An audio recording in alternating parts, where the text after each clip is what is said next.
Let's go to this guy's Facebook page. It says the solution is to fight, armed struggle, simple. And then he says helicopters, big military will be useless on their own soil. They will not be able to defeat our people if we use guerrilla warfare.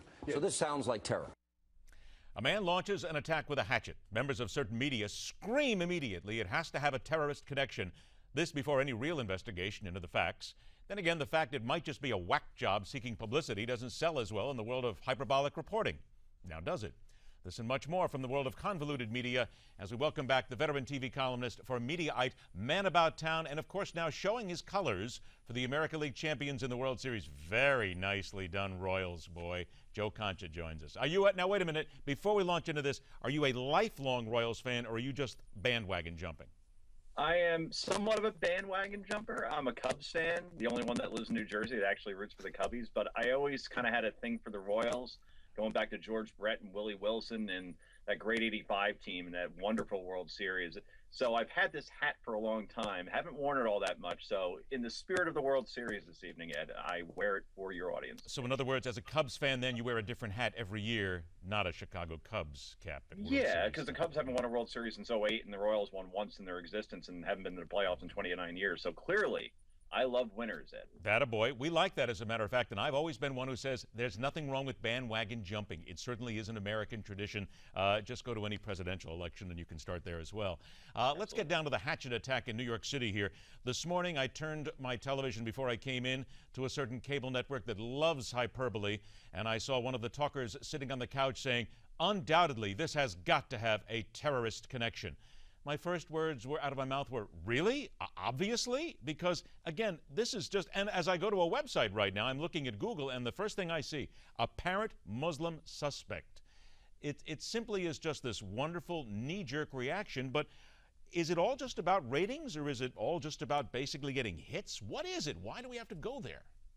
Let me play anchor for a second, Ed. Please. Do you think because of what that gentleman had on his Facebook page, which clearly was some pretty radical stuff as it relates to Islam, do you think that at least that lent to some of the analysis that we're seeing? I think it might have, but then again, from my news perspective, I would say, wait a minute, there's always the case of being a whack job, a nutcase, somebody who's just looking to be a copycat for anything else. But it just seems as if we're now taking Facebook and Twitter and things that people put there, and we're making suppositions on it without really waiting for the investigation to happen. That's the point. It's almost, it has to be immediate. Sure, and look, you're exactly right that that's going to sell a lot faster if you just say a whack job, and this gentleman was discharged from the Navy from what we're reading now in terms of reports. So he actually tried to serve the country at one point. Who knows what his motivations were in terms of going to the Navy? Maybe he did have a screw loose, and obviously if you take a hatchet to 4 cops completely out of nowhere, the mental aspect, I don't think anybody is going to argue. The question is, what was his motivation? To say that it obviously is terrorism, you're exactly right. You can't jump to that conclusion, but that doesn't have to, you don't need facts anymore on cable news because it moves so quickly. And if you make an allegation like that and it proves not to be correct, he's a couple of weeks later, no one's going to care. I'll bring up an example that may or may not fit here, but Chris Christie, remember, Bridgegate, and he's absolutely guilty, and he absolutely closed down those lanes, and now he's never going to win as president. It looks like that he had nothing to do with it, at least according to some papers that were leaked to an NBC affiliate here in New York. But it doesn't matter. The damage is done. Christie's poll numbers are now around 40%. They used to be in the 60s here in New Jersey. And that's all that matters. Make the allegation. If we made a mistake, oops, you get 3 seconds of correction. And you move on to the next story that you're going to speculate about. So, yeah, that's today's media, unfortunately, today, Ed. Okay, here's 60 seconds to go now, and your take on this one. World News Tonight, the show hasn't aired a single story with regard to the election, and there's a lot of networks that are simply not paying attention to what's going on now. What does that tell us about fair and balanced in a lot of cases?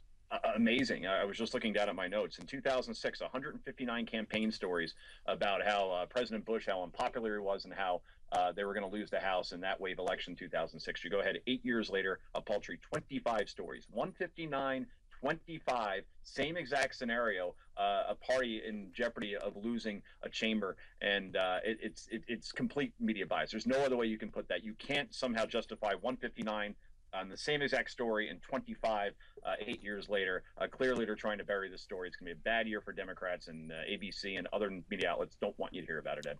We ourselves right here will continue to try our best not to be media biased, but I will be biased simply because you're here with the hat and wish the Kansas City Royals good luck, which I think most of America is doing anyway. Root for the underdog, Ed. I agree. There you go. Royals. All Thank the you, time. sir. Joe, thanks a lot for joining us. Thank you. All right, once upon a time, there were those who swore ISIS could never overtake and capture a city such as Baghdad. Fairy tales do unfortunately come true at times. This, coming up next, is one of them.